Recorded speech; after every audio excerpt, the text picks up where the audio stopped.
అంకమ్మ సాంగ్యపు రెండవ కణుపులోని 5వ వంతుకు పోబోతున్నాం మనం. గడిచిన 4వ వంతులో జలప్రావణి రాజు అమ్మవారి పూజలను కొడుకులకు అప్పగించడం, పెద్ద కొడుకైన ధర్మచోడానికి పట్టం కట్టి తనువు చాలించడం, ధర్మచోడాని రాజు కొలువు కూటానికి నారదుల వారి విచ్చేసి ఆడవేలుపును కొలవడం తగదని చెప్పడం వరకు విన్నాం. మునుముందు కథను విందాం పదండి.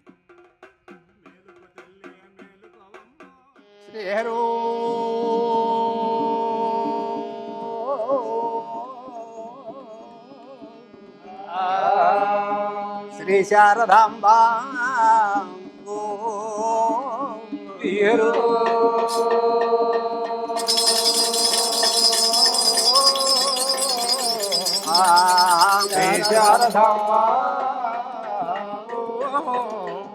ఓ లింగ నమో నమో స్వాయన గురులింగ నమో నమో స్వాయన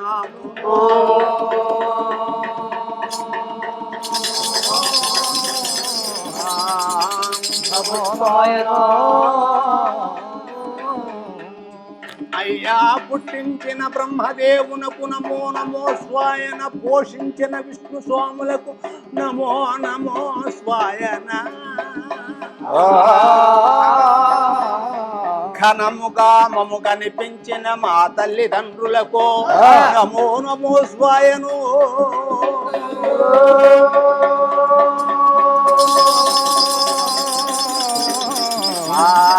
నమో నమ స్వాయన. అయ్యా విద్యలు నేర్పిన గురుస్వాములు మాకు పరగ శలపతి మాకు పడి పంతులయ్యో, విద్యలు నేర్పించిన మా అన్నగారి పాద పద్మములకు శరణో.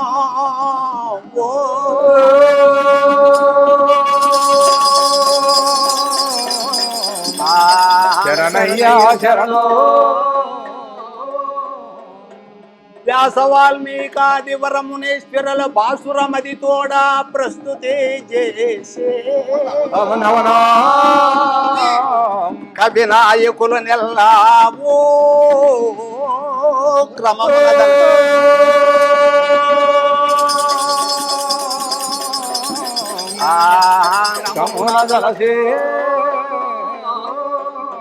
కథ చెప్పనే చిన్న కమల పోడికను తప్పులు ఎన్నున్న ఉప్పుగా భావించుకునరయ్య బాల్య యౌవన కౌమారి ఓ వృద్ధులారా. ఈ సభ ఎందు కూర్చున్నా ఓ మహాపండితులారా,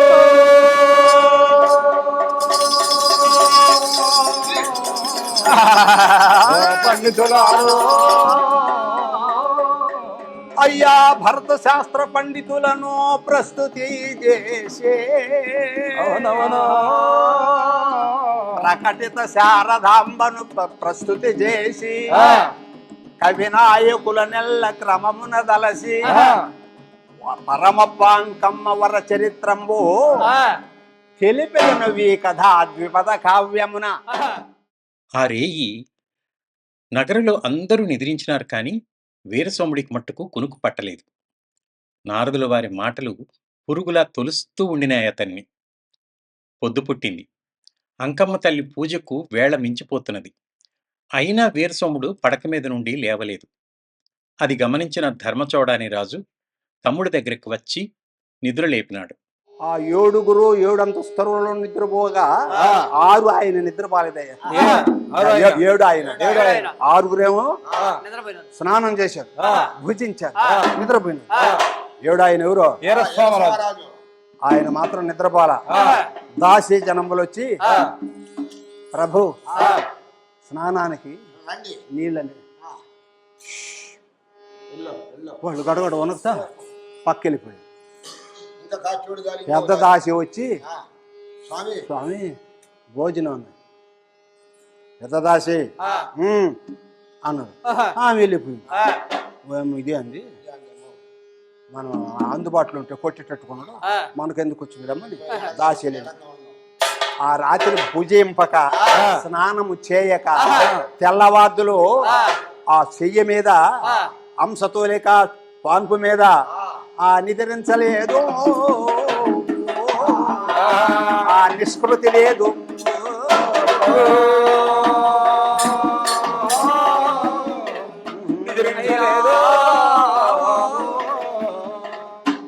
అప్పుడు ఎండపడ్డదని ఇంకా లేవలేదు, ఉద్యోగనానికి పోలేదు, పూలు తేలేదని పెద్ద ఆయన ధర్మ చూడని మహారాజు ఆ వరుసగా తమ్ముల్ని లేవగొట్టుకొని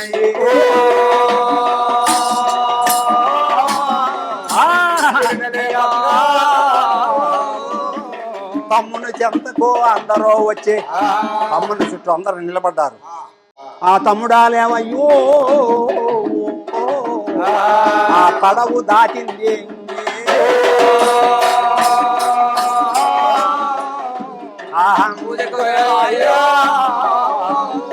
పూజకు వేళాయే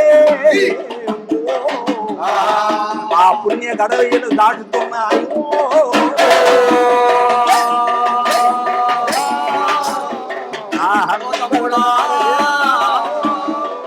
అని తమ్ముడిని లేవకొడితే లేవలా ఎర్రంగా పొది పొడుచు తమ్ముడా అదుగో 7 గడియలెక్కే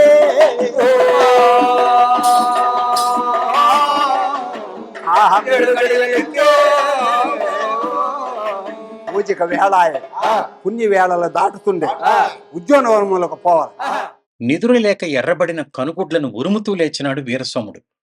తమ్ముడి ఉగ్రరూపం చూచి అన్నలకు వణుకు పుట్టింది. ఆడవేలుపైన అంకమ్మను మనమిక కొలువకూడదు, మనం ఆ పరమశివుణ్ణి కొలుచుకుందాం అని హుంకరించినాడు వీరసోముడు. అన్నా ఆపు, ఎవరు ఎవరు అమ్మ, ఎవరు అంకమ్మ, ఆ సర్వశాండాలినో కొలిసేది లేదు,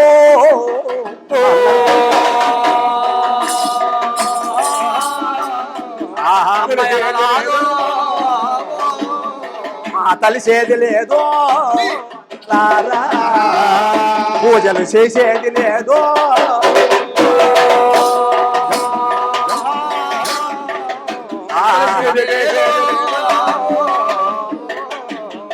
ఇది మొదలుకొని అన్నలా అమ్మాయని తలిసేది లేదు,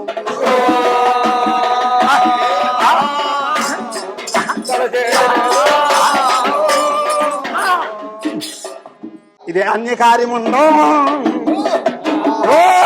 అల్పజాతి ముండా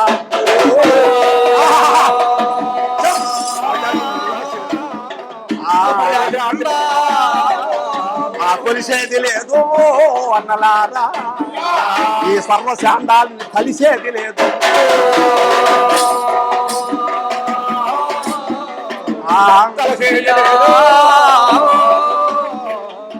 అన్నా నేను చెప్పినట్టు నడుచుకోండి సరేనా?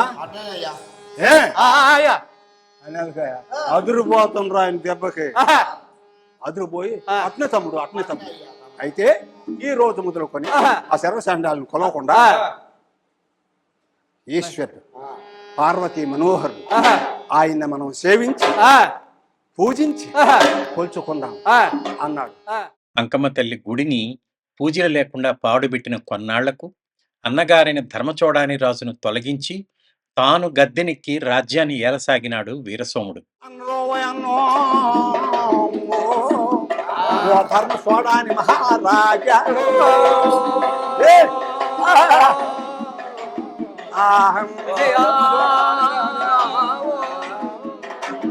పెద్దవాడివి నీవో పేరుగా పాలన చేస్తూ ఉన్నావు,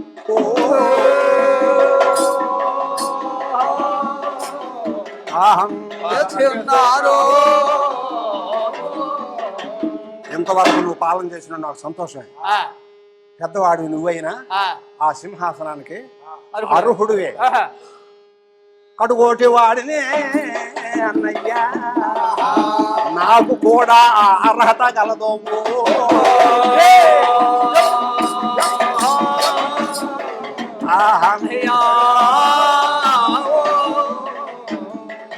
అన్నా నాకు అర్హత ఉంది. సరే తమ్ముడా, నువ్వైతేనేంటి నేనైతేనే ఒక తల్లి పిల్లలు నాకు మహా సంతోషం నాని నువ్వు చేస్తానంటున్నావు అని కిరీటాన్ని తీసి పెట్టేశాడు. పెట్టేస్తే అన్నా నువ్వు కిరీటం పెట్టడంతో నేను మహారాజుని అయిపోయినానా అన్నాడు. ఇంకేంది సింహాసనం ఎక్కేదే కదా. కాదురో అన్నయ్యా ఈ అధికార ముద్రిక నీ చేతినున్నంత వరకు నేను రాజును గాలేను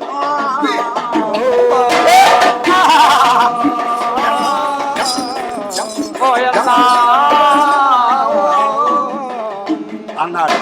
వెంటనే అధికార ముద్రిక తీసి తమ్ముడు చేతికి శిఖాముద్రికనే అధిక తొడిగినాడు. అక్కడ నుండి పరిపాలన వీరస్వామరాజు పరిపాలన జరుగుతున్నదే. పెత్తనం చేతికి వచ్చినాక వీరసోమరాజుకు దురహంకారం పెరిగిపోయింది.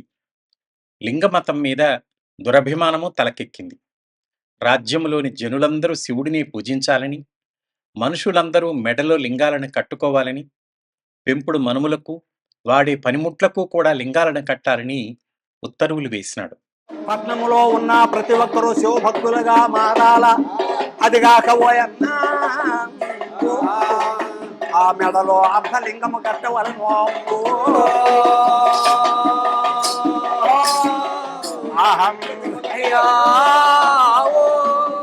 ఈ భోజనొస్తనా అన్నలారా అడ్డముగా దిద్దంగా వలను.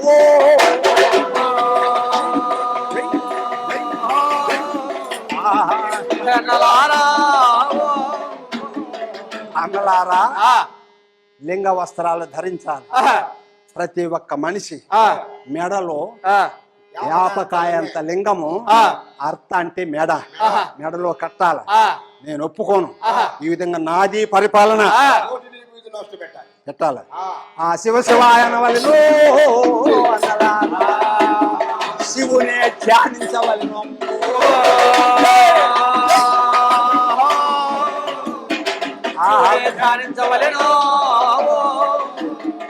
అదిగాక అన్న ఈ పట్టణంలో మనుషులు మాత్రమేనా అని నువ్వు అనుకుంటున్నావు? ఆహా నేను అట్టు అనుకోవాలా. ఆ చాతకలింగము ఆ చెడిగేటి చెడికి కూడా లింగము కట్టవలను.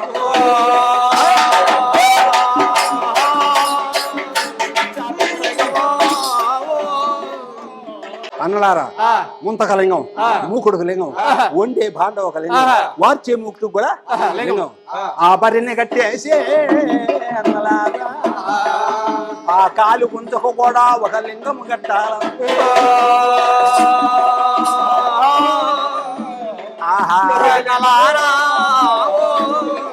గొర్రెకి లింగము, బర్రెకి లింగము, కుక్కను దాక్కుంటే కుక్కకు కూడా లింగమే అని అంతేననుకుంటుండవా? ఇంకా ఉంది. మన ఊర్లో ఎవరైనా సరే పాలు అమ్మడానికి వచ్చారనుకో, పాలని అమ్మినారో పొడు చంపుతా. ఆ శివగంగల పాలు అయ్యలాదా ఆ శివ శివాయనే శివమాత రావాలను.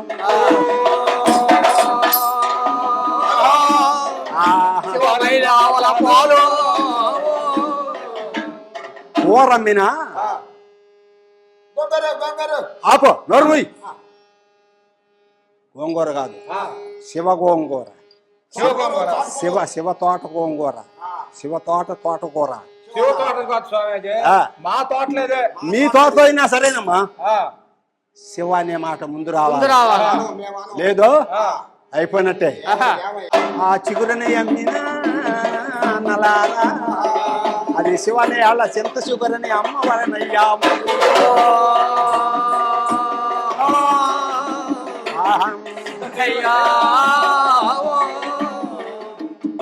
ఏ తలారముడు రైట పోయి పట్టణం ప్రతి గుంటికి పోవాలి, ప్రతి బజారుకు పోవాలి, అన్ని దిక్కలు తిరగాలి. అక్కడ పోయి ఆ మేడ కింద నిలబడి ఏమని చెప్తావు? ఆ శివ శివాయన వలెనో అయ్యలారా ఆ శివునే ధ్యానించవలెను.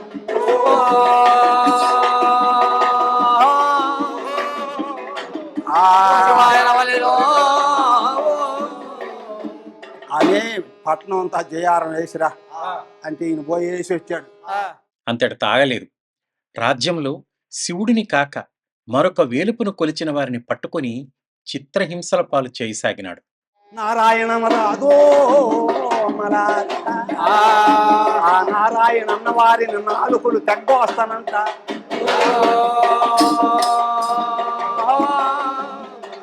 నాలుకలో లాగిపోతాడు. ఏ వెంకట చోమ గోయిందా అంటే మలారా. వారి గొంతులు కర్ర కర్ర కర్ర కర్ర కోస్తానంట. అదే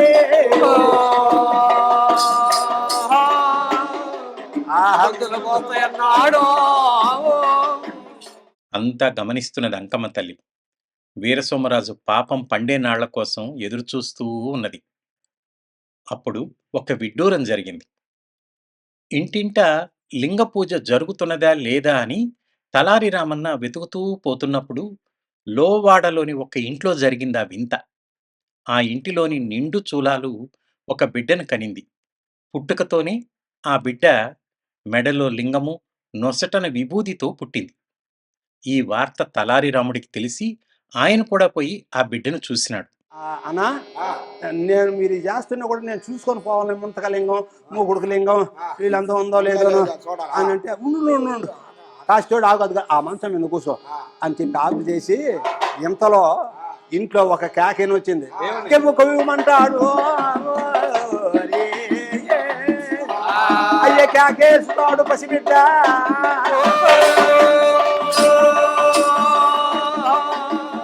ఆ కేక విన్నాడు తలారి రామన్న.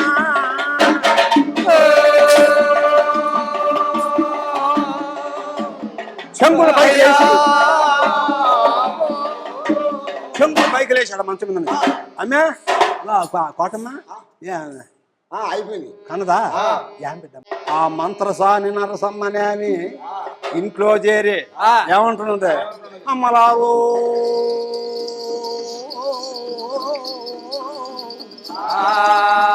అమ్మ ఈ ఊర్లో నేను ఎన్ని కాన్పులు చేసి తినమ్మా.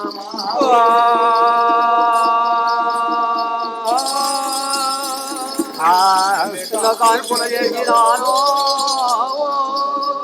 ఇటువంటి కానుపు నేను ఒక్కటే ఎరుగును యమలారా.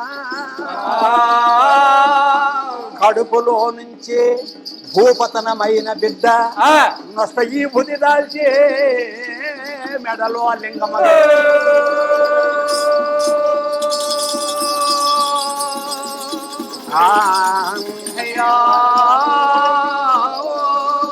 అమ్మా ఒడలంతా విభూది దిగబూసి ఉన్నది. చూడరే ఓయమ్మలారో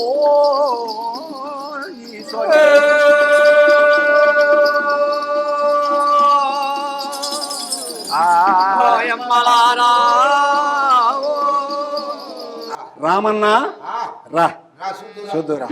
ఇదిగో చూడు, అదిగో మెడలో ఇదిగో ఇది ఈ లింగం శరీరం వాళ్ళనే పుట్టి ఉంది, నల్లంగా ఉంది, మళ్ళీ పేగు ఉంది, మెడకు చుట్టుకుంది. ఆ పేగున లింగం ఉంది. అదిగో నొస్తు చూడు, ఈ భూతి ధరించినాడు అని ఆ మహత్యాన్ని చూసినాడు, ఆశ్చర్యపోయినాడు. అచ్చరపాటుతో ఆ తలారి రామన్న ఏమి చేసినాడో 6వ వంతులో విందాం.